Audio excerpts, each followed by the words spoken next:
And we're live. Welcome to our GANDT Fireside chat today with Jesus, myself, Ellie, and Dario. Hi, guys. So we use this chat. We do this on a regular basis where we just talk about things that interest us in performance marketing, online marketing, anything that keeps us busy and that we do at our work at GANDT, but also just to keep each other up to date on what's new in the world of digital. It can be anything. So highly unscripted, we'll just talk. And today, for the first time, we're doing it in English because generally we've done it in German.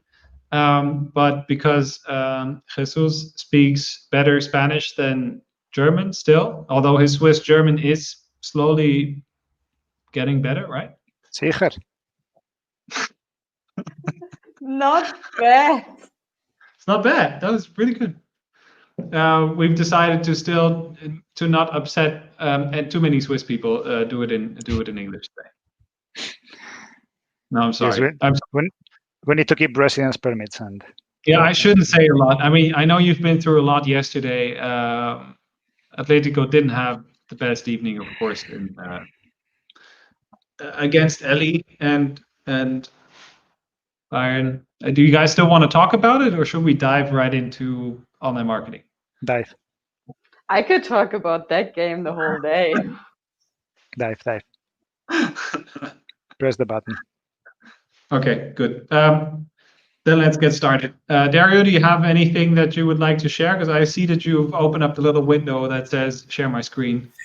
No, but the little window is for later on. But this is my fun fact topic I prepared for later on, which is maybe a nice closing.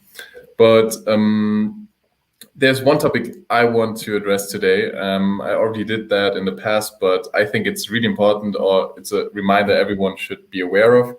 It's regarding the Google Shopping ads that will be available in the whole world, and for free. I mean, this was already available in the USA starting in April, but in the next 1 or 2 weeks, they will roll out all over the globe and will be available for every country, which basically means that you don't have to pay for Google or to be displayed in Google Shopping. You don't have to pay anymore. And it's more or less the same principle as we know for the classic SERP pages. So there's this difference between organic and paid search, and this will also be displayed for the shopping tab as well. So from now on, there's going to be a big organic feed, which will be visible, and as well extra parts where only paid shopping items will be displayed. So they are still highlighted. So if you pay for it, you have an advantage. But on the other hand, you have the possibility to just be displayed just for free. So feed optimization will be taken to a whole new level, and I'm really looking forward to it. This is a really great chance for everyone who just wants to enter the market and don't have to spend big budgets for being displayed in Google Shopping, as well as the holiday season, which will come up soon, is going to be really interesting who will be at the top of the shopping search results. Why are they doing that anyways? Why are they making it for free, or why are they making these changes? This is a really good question. There are a lot of possibilities. One major one major reason I can think of is to be a big competitor for Amazon, actually, because in Amazon you have the possibility to be displayed for free as well, and this is obviously a big reason for a lot of people to only advertise or to be only present on Amazon, and through that Google misses a lot of possible traffic and people inside their shopping platform. And with this huge change, they're a huge competitor for Amazon, and this basically changes the whole game. So for anyone who wants to take part inside this ecosystem, all you have to do is you just have to upload download the app. No, you actually have to upload your shopping feed inside the merchant center. For anyone who's not really comfortable or doesn't know how it actually works, it's quite easy and perfectly explained if you just search for it. So all you have to do is just fill out an Excel sheet with the most important information around your shopping items or your product items, and obviously link to your product detail page. And there's just this little box you need to click, which says display all over Google Shopping. And from this point on, you're actually live inside the Google Shopping system, and will be displayed further on.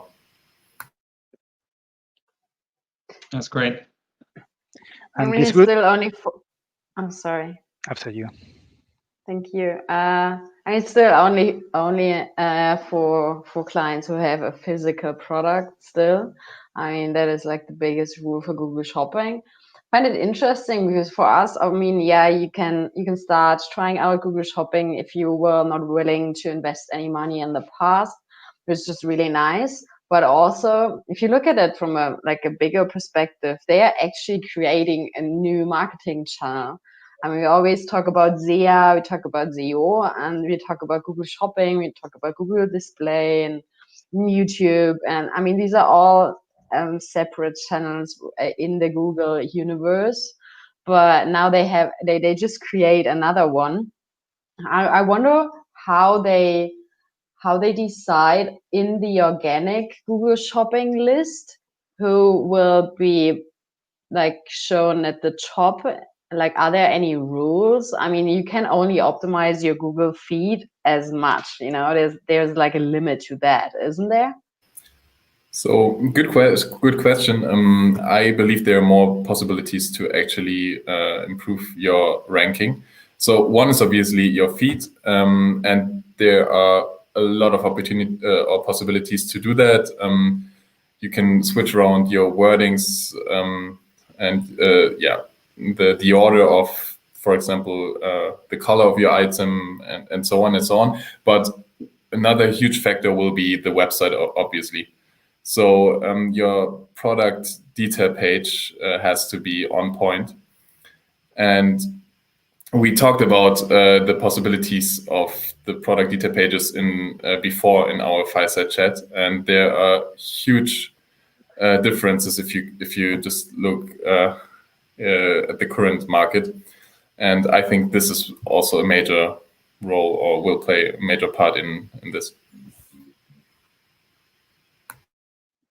So most important things, I mean, have a product detail page for every product. You need product descriptions and all the stuff that Google already wants you to integrate into your website. Even for the normal organic search engine optimization, you will need to do that for Google Shopping as well. So you really need to optimize your website down to the last page to rank better, right? Exactly. Yeah, you're right, but it does help. But technically, I mean, you can run a Google Shopping campaign without having that text on the website. It would just be more expensive. They would just kill you on your quality factor. But technically speaking, I mean, you could just upload, if you add to the product description on a Google Shopping feed that this is a pair of blue jeans, then you will be found, you can actually book these terms and be found for blue jeans, regardless of whether or not this word is on your landing page or there's a product description around blue jeans, right? Or is that? No. So Google Shopping also works only around your product descriptions, actually. So you have to actually name these factors which you want to rank on in your product feed. And I mean, you can lie about them, like you just said, but naturally there's going to be a huge bounce rate, for example, if you don't actually deliver what you have. But overall, you define what you want to rank for in your feed. Yeah. Hmm. But yeah, it should obviously fit the page. And I mean, for example, if you add further products that could possibly fit the initial search, you can, for example, work on the time on page side, so people keep browsing once they're on your page, and this will help your ranking and overall your quality score, and will rank you higher in the long term. So I think, yeah, there are a lot of possibilities to actually improve that. I think the last part, if we know, like the way Amazon does it or do it, they rank very strongly on availability. So if you're searching for a pair of blue jeans and you are the company that has the most blue jeans on stock in certain sizes that the person is looking for, these products are pushed organically quite strongly because they want to make sure that these people, that basically part of their service description is getting the products out as fast as possible to whoever wants it. And if you have the products in stock in your store ready to ship, then these are the ones that are preferred. I wonder if Google is going to do something similar on the organic search, or if it's going to be more about the actual search terms that are searched for, and if whether or not this product matches the organic search term, and not so much take these types of factors into consideration. But yeah. I mean, one more factor that could play a role is also that Amazon has its own landing page environment, where are some boundaries around the landing page. So obviously you can put more effort into them, but you will never be able to individualize them as the same way as you can do for your own landing pages. So I think the landing page could play really a different role. So Google Shopping SEO. Jesus, Google Shopping is generally a very important driver for most e-commerce stores, right? I mean, in terms of their traffic. I mean, you're the SEA expert here on the, even more than Dario. Dario, you've just been partaking. It's nice that, I mean, overtaken. Jesus is now also here. Well, that is still to be discussed. Yeah, but Google Shopping is generally very important, right, for e-commerce stores as a.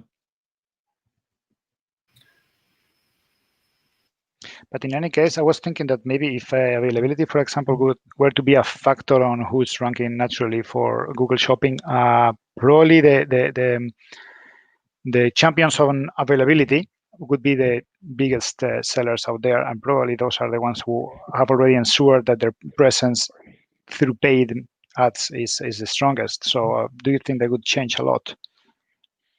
I don't know. Who's found, who's not? I don't know, but it could, yeah. I hope not. I hope it will actually change. I hope that there will be it will give smaller stores or new products and new brands that are up and coming a chance to gain traffic that they would otherwise not be able to pay for. But it's maybe just utopia, because of course the big players will definitely do anything in their power to make sure that they also rank organically very, very well. But opening this up in the short term, I think the next 12 months or so, this might be quite a gold mine for people that are actually don't have the money to spend on lots of shopping ads. Maybe for small niche products. Yep, as well. Yep, as well. Hey, cool. Hey, but that's nice. This is being rolled out. So, and this is not just you. You do need an ad account for it, right? To actually upload, or in the merchant center to upload your product feed in the first place. Exactly. So you don't manage your feed as in Google Shopping as you did before, like fine-tuning it regarding cost per clicks, but you do the management inside the Google Merchant Center and don't need an ad account to actually start with it, which is really great and has a really low barrier for everyone to join the game. Cool. Well, thanks for sharing that. That's super interesting. We have to watch out and see how we can make use of that most, and especially in the organic shopping, see how we can utilize that feature in the next couple of weeks and months, and see if that what type of traffic that's going to bring our e-commerce partners also, and towards Christmas. Very exciting. Okay, I have a topic, something that I read this morning regarding Twitter rolling out a new feature or something that they would like to do. Let me share my screen quickly. Chrome tab, Fireside chat, share. And so the title here is in German. It says Twitter rolls out read it before you tweet it feature. And it's quite interesting. They said that I'm a big Twitter fan still. I'm probably one of the 300 million lonely users on Twitter that just post random updates for some reason. That sometimes a conversation happens, sometimes it doesn't. But one of the things that I never really liked is that people tend to retweet things without there actually being a conversation about it. And that's also something that Twitter has seen themselves. And they said it might be smart to see and to force people to first read the article before retweeting anything, especially a news article, for example, that they've seen or that was tweeted somewhere. Because there are a couple of things that you can do. You can either comment, retweet, or like something or heart it. And the retweeting part, you see that a lot on, especially a lot of bots also just retweet random things without actually, you have the feeling that no one's ever read it. And they said to help promote an informed discussion, we're testing a new prompt on Android, is when you retweet an article and that you haven't opened on Twitter, we'll ask you if you've read it first. And then you have to say, okay, I've read it, yes. Or then they link you to the website to actually read it first. And apparently in tests that they've done, about 40%, there was about 40% more traffic on these news pages than there was before they had rolled out this feature. And I thought that number was really, really high. Like if more than 1 in every 3 people hasn't actually read the article, then this is quite a powerful tool to roll out, because you can do a lot of things with this. Do you guys use Twitter, or is this am I the only person who finds this interesting? I mean, apart from Twitter, I think this tool makes sense. I think this does not only happen on Twitter. I see it happening in Facebook as well, for example. So people are sharing, I don't know if it's always fake news or these wild theories on what's going on in the world without even checking the source of it. And I personally believe that's a big issue. I have a lot of friends who, for example, tell me about these conspiracy theories, and without real sources which they can refer to. And I love to prove them wrong and just do like a research for 5 minutes and find articles that have a reliable source. And I really love these kind of features who help making social media a safer place, or I don't know how you want to call it, but yeah, love this step.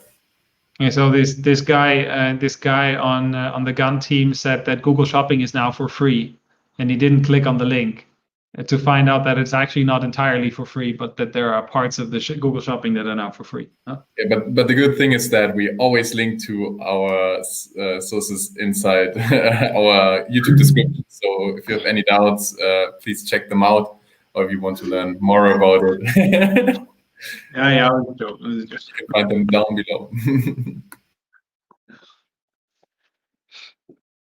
Yeah, I think it's important. I think it's very interesting to see if this will also create more content that after someone has read it. So maybe, yes, they have first of all then read the article, but will they actually tweet about it in their retweets, or will they just retweet it without commenting anyways? Because then it doesn't make a lot of difference. One thing I could imagine that this would be a good feature for is advertisers or for news outlets, because this actually drives traffic to their sites. So people don't just retweet things and then don't even read it or don't go to the website. This could be, if this holds true for every single retweet, I don't know how many those are in a day, but this could be quite a good selling proposition for Twitter. And next to that, also become quite a strong SEO traffic driver, because you'll get far more traffic to certain organic pages or to news articles because people actually do click on it for the first time instead of just sharing. But the question is if they also read what's on the page, obviously. Otherwise, you would just generate a lot of traffic with a huge bounce rate and would actually destroy your quality score. But yeah, that's the question. So if it's like AGBs in Germany, if you just, I read the terms and yeah, but let's hope they actually read it. But I'm not. I think it asks you, have you read it? And you say yes, then it goes away. If you say no, then it links you to the website. You can't really compare it with the terms and conditions, I think. I mean, even the question, it lets you stop, you know? I mean, you're just retweeting, as you said, you're retweeting so much, just, I don't know, share some article, share some, I don't know, even the picture. Maybe you're not even interested in that much. And then suddenly the system asks you, did you actually read what you are sharing right now with your friends? Even if only, I don't know, 10% of the people who are being asked actually do go back and actually read what they are sharing, it would be a gain. And I mean, the first goal of every marketeer, if we refer to that as advertisement, maybe, or review at it from that point of view, the first goal is always you get traffic to your website.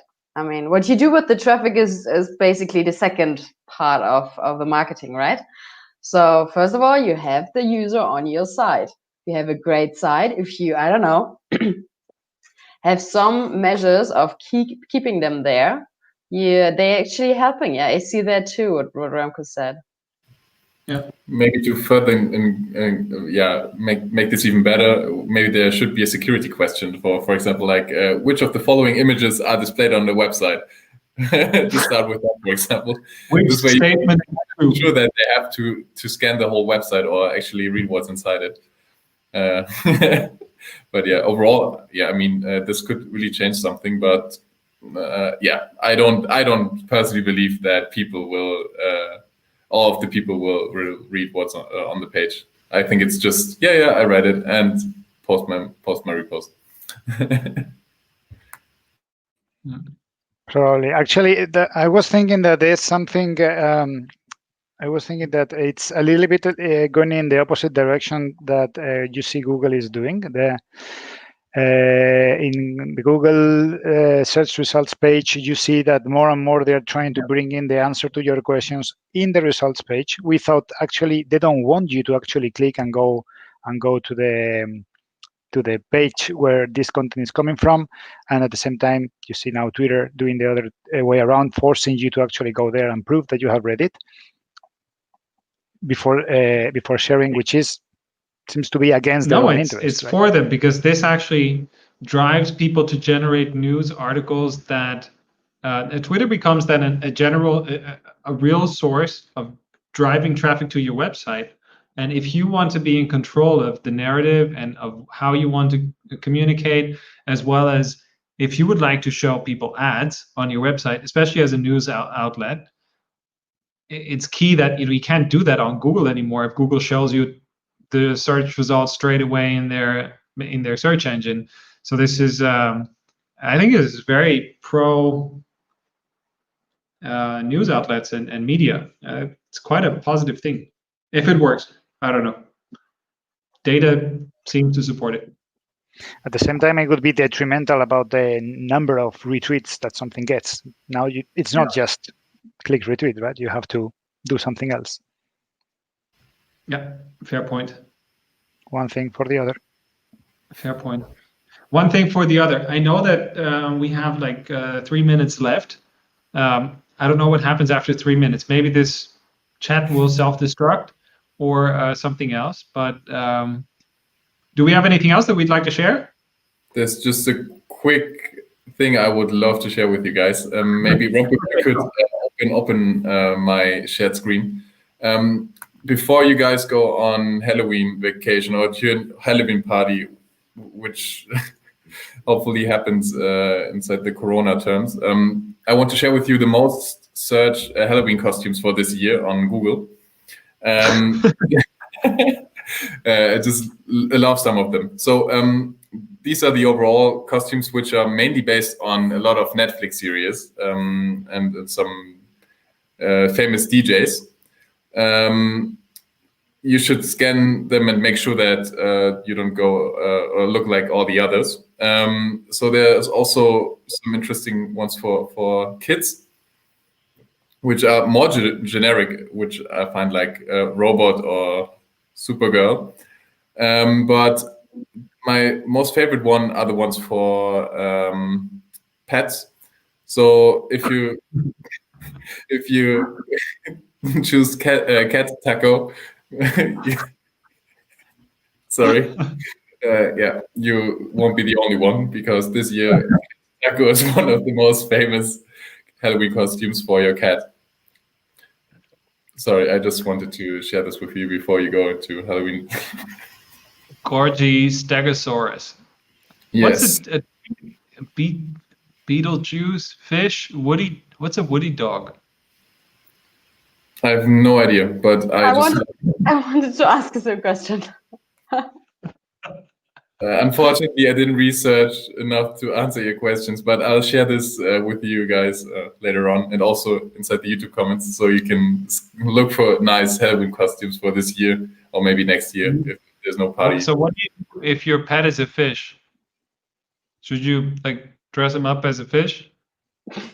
Well, that wouldn't be very creative. Well, or as a frog?